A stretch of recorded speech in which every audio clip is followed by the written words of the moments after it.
Waalaikumsalam warahmatullahi wabarakatuh. Baik, saya ingin mengucapkan terima kasih kepada adik-adik yang sudah menyempatkan waktunya untuk hadir di penyuluhan pada hari ini. Di sini kita ingin mengadakan penyuluhan yaitu berupa menjaga kesehatan reproduksi kepada remaja yang akan dijelaskan oleh kedua teman saya ini. Baik, sebelumnya perkenalkan dulu, saya Claudia Puspitasari sebagai moderator dari teman saya, silakan. Perkenalkan, nama saya Atika sebagai penyuluh pertama. Perkenalkan, nama saya Artika Sari Devi sebagai penyuluh kedua. Baik, kita langsung saja ke materinya ya teman-teman, dipersilakan. Terima kasih kepada moderator sudah memberikan saya kesempatan untuk menjelaskan materi penyuluhan pada hari ini. Seperti yang kita tahu, kalau pada wanita itu kan terjadinya menstruasi. Nah, di zaman sekarang itu menstruasi pada remaja itu sering terjadi pada SD, umur 12 sampai umur 12 tahun lah. Padahal yang seperti yang kita tahu itu menstruasi biasanya terjadi pada saat kita SMP umur 15 sampai 16 tahun. Banyak sekali faktor yang mempengaruhi terjadinya menstruasi ini.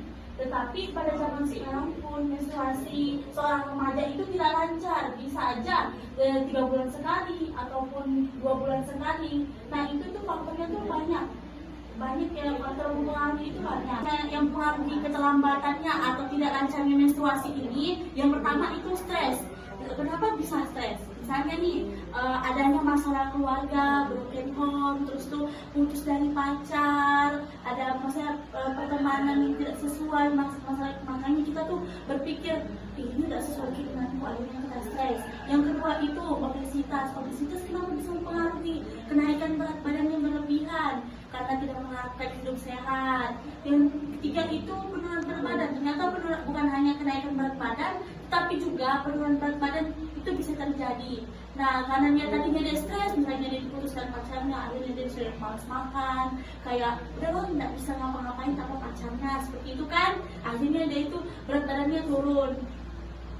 Lalu selanjutnya itu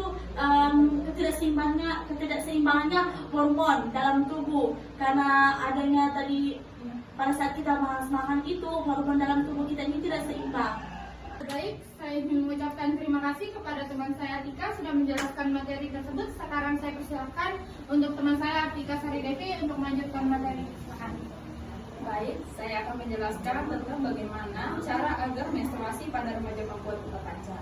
Yang pertama adalah rutin mengonsumsi gizi yang seimbang seperti vitamin, protein, dan zat besi, dan juga hindarilah merokok, rajin minum air putih yang banyak, dan juga rajin berolahraga. Dan juga jagalah kesehatan mental kalian. Mengapa? Karena kesehatan mental itu juga sangat berperan penting pada menstruasi remaja perempuan. Adik, ada yang ingin dipertanyakan atau ada yang tidak mengerti dari materi yang sudah dijelaskan tadi? Ya, silakan. Baik, saya ingin perkenalkan diri. Perkenalkan, nama saya Flanika Andalia, asal sekolah dari Semadel. Saya ingin menanyakan kepada ibu-ibu sekalian mengenai masalah yang saya hadapi adalah tentang keterlambatannya menstruasi atau yang disebut dengan datang bulan. Nah, di situ dalam beberapa hari ini saya sudah usahakan minum vitamin, tapi tidak datang menstruasinya. Jadi bagaimana cara agar haid saya lancar dan tidak terjadinya keterlambatan, bisa diberikan saya solusi atas sarannya. Baik, terima kasih atas pertanyaannya. Saya persilakan untuk teman-teman saya untuk menjawab. Oke, saya akan menjawab pertanyaan dari adik Pranita ya. Vitamin yang adik minum ini penambah darah ya pasti? Iya, penambah darah. Yang sering dibagikan di sekolah kan? Iya. Nah, jadi sebenarnya itu sebenarnya dari vitamin itu bukan karena vitamin itu kita bisa lancar haidnya. Kenapa? Karena itu vitamin cuma untuk penambah darah aja. Bukan berarti dengan minum vitamin itu kita langsung haid ataupun menstruasi. Malah setelah kita minum itu ada efek sampingnya dari beberapa website yang saya baca itu vitamin, bukan obat untuk mengatasi ketidaklancarannya menstruasi tersebut. Solusinya tadi itu seperti yang dijelaskan oleh teman saya, rajin olahraga, makan makanan yang sehat, tetap menerapkan 4 sila 5 sempurna, tetap ada yang banyak seperti itu ya. Tetap menjaga kesehatan mental juga. Oke, jadi seperti itu. Terima kasih. Baik, adik Dita tadi udah penyampaian dari kami cukup puas atau kurang atau ada yang ingin ditambahkan? Ya, sangat puas. Baik, terima kasih. Baik, kepada adik-adik di sini ada yang bisa mengerti atau mengambil poin dari yang kami jelaskan tadi? Iya, dipersilakan tadi perkenalkan dirinya terlebih dahulu. Baik, perkenalkan nama saya Desi Nabila, asal saya dari SMK Kesehatan Kaltara Tangerang. Dan di sini saya menangkap poin bahwa tadi kesehatan reproduksi apalagi menstruasi itu sangat penting ternyata ya untuk menunjang bagaimana sih kelancaran kita dalam menstruasi. Nah, yang poin saya tangkap tadi bahwa ternyata stres itu sangat berpengaruh sama siklus menstruasi kita karena siklus menstruasi saya ini tidak teratur ya. Ini beneran real nggak teratur. Ternyata dari faktor tersebut tadi stres. Nah, cara untuk melancarkan menstruasi itu berolahraga, makan secara teratur, juga rajin olahraga, dan juga menjaga kesehatan mental kita yang berperan penting. Nah, saja. Terima kasih adik Desi sudah mencerna atas apa yang kami sampaikan tadi. Terima kasih, dan kami ingin mengucapkan terima kasih kepada adik-adik yang sudah menyempatkan waktunya untuk hadir di sini untuk mendengarkan apa yang kami sampaikan. Baik, saya tutup. Saya mengucapkan Assalamualaikum warahmatullahi wabarakatuh, dan sekali lagi terima kasih kepada adik-adik.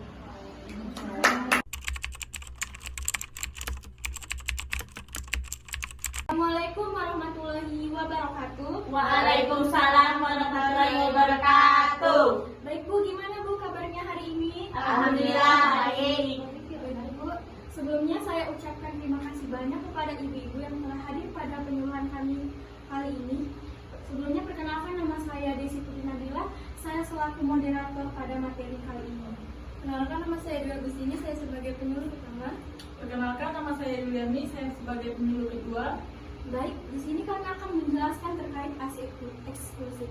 Di sini apakah ada ibu-ibu yang tahu apa sih ASI eksklusif itu sebelum kami memulai materi? Tidak. Nah, baik Ibu. Jadi langsung saja ke materi yang akan dibahas oleh Dwi Agustini. Kepada Dwi kami persilakan. Oke, baik, terima kasih untuk moderator telah mempersilahkan saya untuk menjelaskan. Sebelumnya itu saya akan menjelaskan apa itu ASI.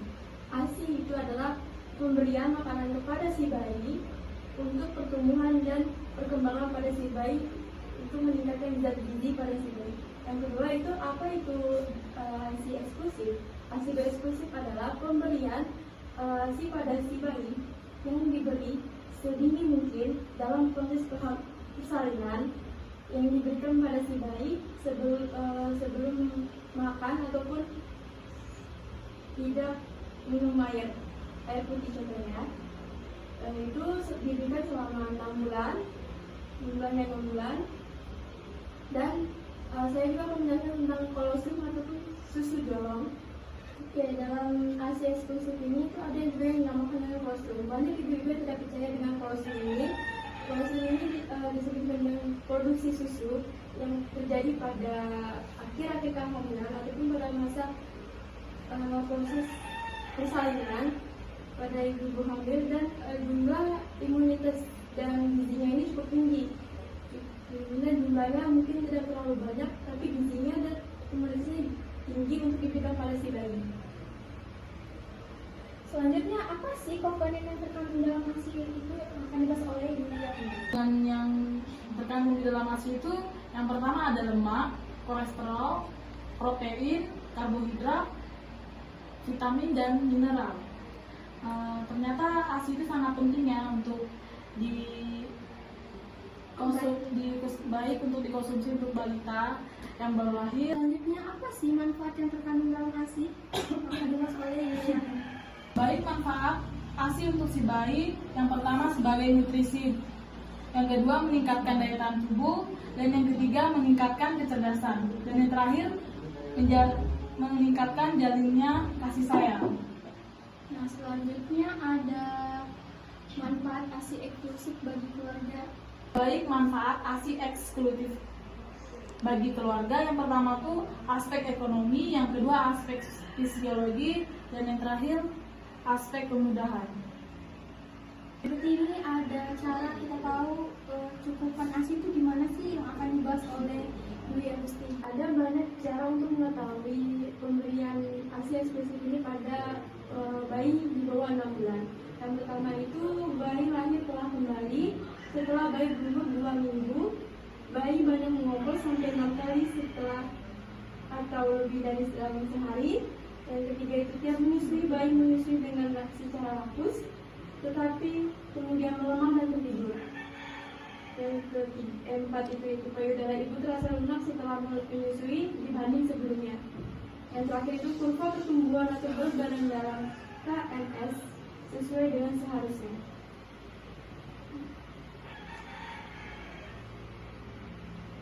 Selanjutnya saya akan menjelaskan bagaimana cara menyusui baik dan benar. Terdapat di depan ini ada cara-caranya untuk menyusui bayi dengan benar. Itu menyusui bayi itu mungkin diperkirakan selama 2 jam ya mungkin. Adapun ada seperti yang dilihat ada mungkin waktu tertentu yang untuk menyusui bayi dengan baik dan benar. Baik, selanjutnya di sini ada mitos-mitos yang sering nggak percaya gitu bahwa ASI ini penting buat si bayi baru lahir. Nah, yang pertama itu ada yang mengatakan bahwa ASI itu lama keluarnya. Padahal itu dari si gaya hidup ibunya sendiri. Nggak pernah makan sayur, nggak pernah makan yang serat-seratan pada saat dia hamil tadi. Nah, yang kedua itu mengatakan bahwa si bayi ini rakus. Nah, ibu pernah lihat ada bayi yang menyusui itu kayak dia tuh haus banget gitu kan. Nah, pada sebenarnya tuh dia memang lagi butuh asupan si ASI tadi. Nah, selanjutnya itu ada yang mengatakan bahwa tidur nyenyak tuh karena dia minum sih susu formula, padahal sebenarnya nggak gitu. Padahal dokter-dokter itu nyatakan bahwa kita tuh harus minum ASI pertama kali. Cuman kalau untuk ASI ibu yang tidak keluar, nggak apa-apa dia minum sih susu formula tadi. Jadi yang dijelaskan teman saya tadi mengenai cara menyusui dengan benar itu ada yang selama 2 jam tadi ya. Nah, kebanyakan ibu-ibu itu tidak menyusui si anak tadi selama yang seharusnya dianjurkan dari dokter, dari bidan-bidan. Nah, makanya tuh sering bayi nangis. Nah, karena itu tadi tidak terjadi pembunuhan si ASI eksklusif ini tadi. Nah, untuk ibu-ibu ada cara-cara untuk menyusui yang benar yang telah kami jelaskan tadi, itu yang harus diterapkan kepada siapapun yang punya anak baru lahir. Baik, itu saja yang dapat kami sampaikan. Jika ada yang ingin bertanya, silahkan bertanya, Bu.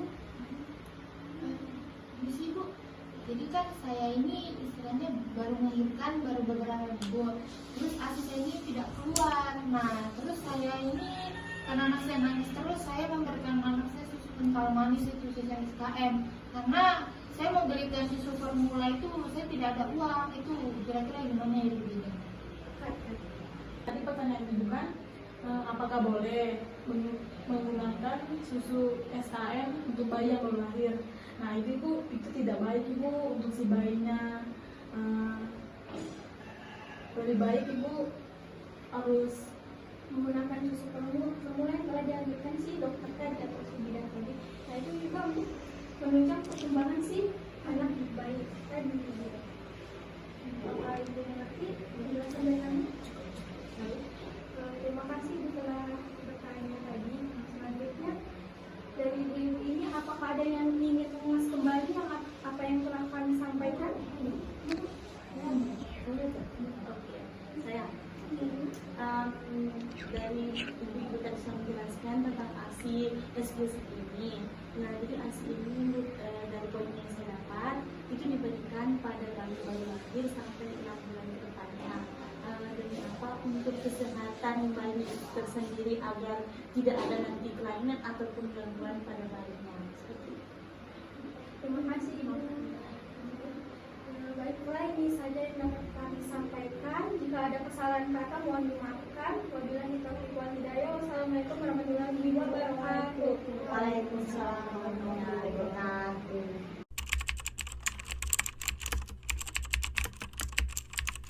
Assalamualaikum Assalamualaikum warahmatullahi wabarakatuh. Selamat sore semuanya. Waalaikumsalam warahmatullahi wabarakatuh. Ya baik, terima kasih pada ibu-ibu yang telah datang pada sore hari ini untuk mendengarkan penyuluhan kami pada sore hari ini tentang kesehatan. Sebelum itu, izinkan saya memperkenalkan diri. Perkenalkan, nama saya Farida Yoga Amelia. Perkenalkan, nama saya Adina Noprenisa Putri. Perkenalkan, saya Claudia Puspitasari. Ya, langsung saja ke materinya. Saya persilakan kepada Claudia.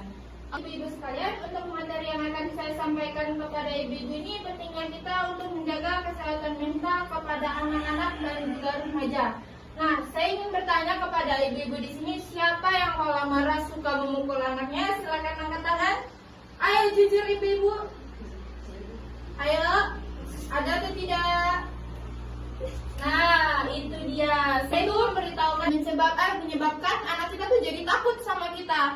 Takut kenapa? Yaitu takut untuk berkomunikasi sama kita karena sebelumnya mereka ingin menyampaikan suatu kesalahan lah istilahnya ya, menyebabkan mereka takut kepada kita karena kita tadi langsung memukulnya, langsung menggunakan kekerasan sebagai bentuk untuk menyelesaikan masalah. Nah, itu sungguh tidak baik karena itu bisa menyebabkan si anak itu trauma kepada kita ya.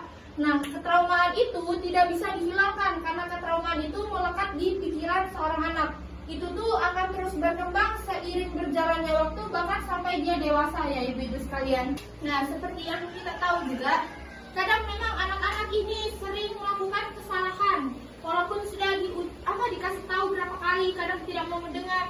Tapi yang seperti kita tahu ya ibu-ibu sekalian, anak ataupun orang tua itu sama-sama manusia biasa. Tidak ada yang sempurna dan tidak ada juga yang selalu salah terus. Nah, ini yang pertama kali menjadi orang tua dan si anak juga ini pertama kali menjadi seorang anak. Nah, tujuan kita diadakannya konseling ini bukan menguntungkan orang tua untuk melakukan yang sempurna lah istilahnya, tapi di sini untuk mengiring kita sebagai orang tua agar bisa merangkul anak kita jika dia melakukan kesalahan, agar tidak mendiskriminasikan dia dengan cara tindak perlakuannya kekerasan. Karena itu sungguh tidak baik ya ibu-ibu merusak mental anak-anak. Dan ibu-ibu di sini siapa yang punya anak remaja sering mengurung diri di kamar, silakan angkat tangan. Oke, anaknya ibu ada berapa ibu? Ada 5. Ibu yang di belakang? 2. Ibu? 4. Ibu? 3. Ibu? 1. Oke, anaknya semua sering mengurung diri di kamar? Sering. Astagfirullahaladzim. Nah, ibu-ibu, pernah nggak ibu sekali-sekali terpikir di benak ibu kenapa anak ibu mengurung diri di kamar? Gak pernah. Gak pernah. Kenapa? Nggak sama semua nggak ibu-ibu? Ya. Astagfirullahaladzim. Bisa jadi anak kita itu mengurung diri di kamar karena pertama kita tuh kurang terbuka kepada mereka. Terus yang kedua juga kita tuh kurang merangkul mereka. Kalau mereka tuh melakukan kesalahan, kayak kita sering sekali mendiskriminasikan mereka tuh salah tanpa kita mau cari tahu kebenarannya itu seperti apa ya ibu-ibu. Terus yang ketiga, ibu-ibu sini di siapa yang suka melarang anaknya buat pacaran?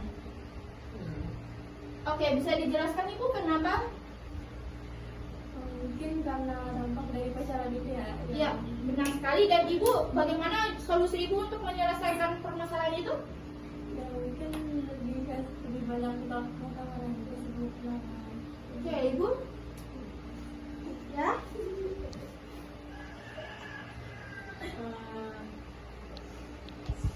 Menjauhkan dari hal-hal yang negatif. Oke, sebenarnya di sini ibu memang pacaran itu memang tidak dibenarkan ya ibu-ibu. Kenapa? Karena namanya anak-anak sekarang, apalagi generasi milenial sekarang ini agak lumayan ngeri ya dalam pacarannya itu.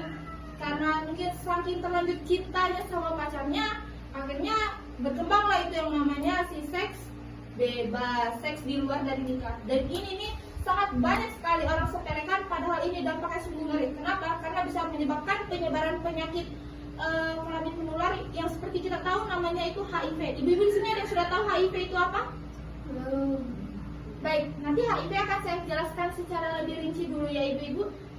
Nah, Untuk menjaga kesehatan mental si anak itu, kita tuh memerlukan lebih keterbukaannya kepada anak-anak. Kita saling merangkul anak-anak jika anak-anak tersebut sedang mengalami down. Walaupun kadang menurut kita ya ibu-ibu ya, masalah mereka tuh awal lah nggak seberapa. Orang tua tuh lebih susah masalahnya ya kan, misalnya terus kamu pikir gitu kan? Tapi sebagai manusia kita tuh punya porsi masalahnya masing-masing yang mungkin menurut kita biasa aja, itu tuh nggak biasa di orang lain, termasuk anak kita sendiri. Apalagi anak remaja sekarang tuh yang masalah mentalnya itu ya gara-gara pacarnya yang toksik itu. Ayo siapa? Yang anaknya pacarnya toksik siapa? Toksik banget pacarnya ibu. Aduh tidak baik itu ibu. Baik ibu-ibu sekalian, cara untuk mengatasi mental health akan dijelaskan oleh teman saya Adi dan Penny. Dipersilakan. Di sini ada cara mengatasi mental health kepada remaja. Apalagi khususnya wanita itu kan pasti kalau putus sama cowoknya itu atau pacar itu depresi atau kesepian, bisa jadi pergi dari rumah gitu kan. Cara kita mengatasi itu kita menjadi bestie buat anak kita gitu, nah untuk mengungkapkan apa sih masalahnya gitu. Jadi kita saling terbuka bukan saling tertutup, karena kalau saling tertutup tuh pasti anak kita tuh jadi kesepian gitu. Nah pasti kayak tidak ada teman bicaranya, apalagi dia baru putus gitu, depresi gitu. Nah mungkin itu secara ringkas cara mengatasi remaja yang baru putus atau depresi atau kesepian gitu ya. Di sini kita akan membahas kesehatan mental pada dewasa atau lanjut usia. Ibu-ibu di sini pasti umurnya sudah dewasa kan? Sudah. Nah di sini tuh kita akan saya akan menjelaskan apa sih kesehatan mental dewasa atau lanjut usia itu. Seperti kita jangan membentak anak kita gitu kan, seperti jelaskan sama teman saya, jangan membentak anaknya dan saling terbuka dan bisa menjadi bestie buat anak-anaknya gitu. Nah karena kalau kita saling tertutup gitu kan pasti kayak tidak ada interaksi gitu, tidak ada komunikasi kepada anak kita gitu kan. Nah pasti tuh dia bakal kesepian dan mencari teman di luar, itu pun kalau temannya ada yang mau mendengarkan komunikasi atau masalahnya gitu. Jadi kita sebagai orang tua di rumah tuh harus menjadi bestie atau menjadi sahabat buat anak kita gitu, supaya dia bisa menjelaskan apa sih masalahnya gitu dan kita bisa mengatasi masalah-masalahnya gitu. Dan jadi orang tua itu jangan suka bermain tangan gitu atau kasar gitu kan, nanti terjadi mental health kepada si anaknya itu. Jadi kita cara mengatasinya itu ya itu tadi saling terbuka dan tidak tertutup gitu ya Bu, mungkin penjelasan tentang kesehatan mental dewasa yang lagi usia. Baik, terima kasih para ibu-ibu telah mendengarkan materi kami pada sore hari ini. Jika ada yang ingin bertanya, kami persilakan.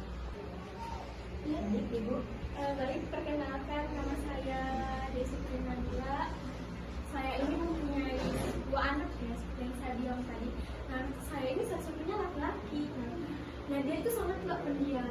Saya sebagai orang tuanya tuh pasti sadarlah kenapa anak saya jadi begini. Saya mencoba terbuka, tapi dia yang nggak bisa terbuka dengan saya. Jadi bagaimana solusinya agar si anak tadi mau bicara dengan saya? Apa sih masalah yang sedang dia hadapi? Saja Bu Bidan, terima kasih. Baik, akan saya jawab seperti yang tadi kita jelaskannya Ibu Desi, seperti saya jelaskan tadi. Di sini nih kita tuh benar-benar lagi namanya anak laki-laki itu seperti yang dia tahu beda sama anak perempuan ya. Anak laki-laki itu cenderung lebih tertutup. Nah di sini tuh kita coba lebih untuk membuka diri, lebih merangkul anak ya, seperti saya bilang sebelumnya tadi itu. Kalau anak ada masalah coba untuk lebih memaklumi, lebih memaafkan, untuk lebih mengatasinya dengan kepala dingin. Coba sekali-sekali tanya kayak kabarnya gimana, terus ada kesulitan apa hari ini, atau ada mungkin sesuatu yang ingin dia bicarakan kepada ibu, cuman hatinya itu berat untuk mengatakan, karena mungkin dia tahu ibu mungkin kalau disampaikan ke ibu jadinya ibu marah atau gimana. Itu ibu, intinya kita saling merangkul aja sih. Baik Ibu, apakah penjelasan saya sekiranya cukup atau kurang? Cukup Bu. Terima kasih. Baik, dari materi kami apakah bolehkah saya minta ada yang menjelaskan secara ringkas? Ya Ibu, mungkin dipersilakan.